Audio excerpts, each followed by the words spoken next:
Kirby, ang DTF primary operator ng DTF machine dito sa RP Iloilo.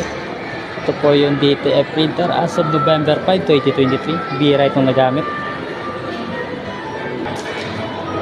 Tapos wala kami nagawang E4 saka per meters ngayong week.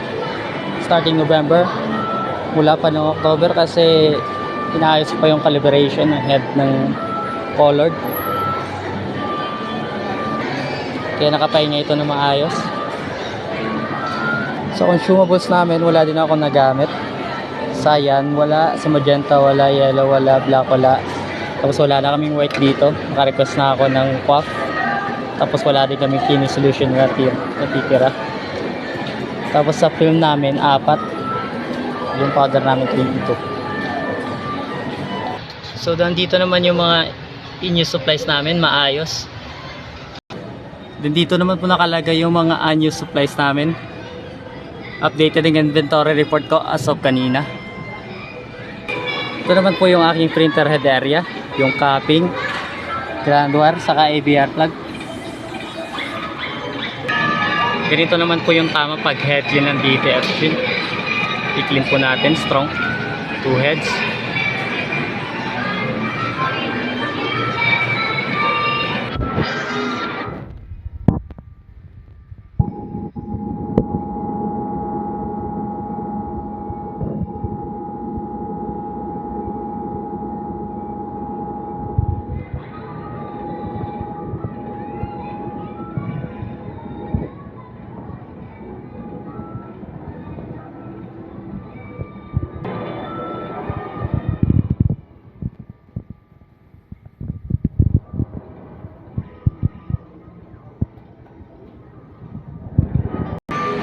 After po mag-headline, itatest lang po natin head status.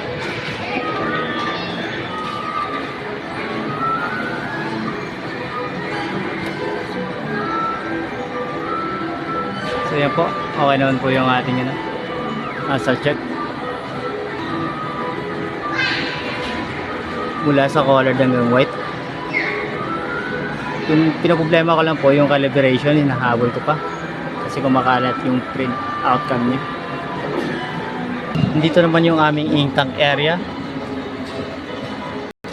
Then dito naman yung aming waste tank. Yung last disposal nito is kanina. Nililinis ko yung printer everyday kaya malinis ito. Yung ABR namin ay 1500 watts. Sa PC, ang hard disk level sa C ay tama lang at 70% use. May updated antivirus USB blocker sa depress kayo para iwas virus. Wala ako na-delete na file this week kasi wala naman kaming customer sa DTF kasi hindi sila okay siya sa outcome ng design.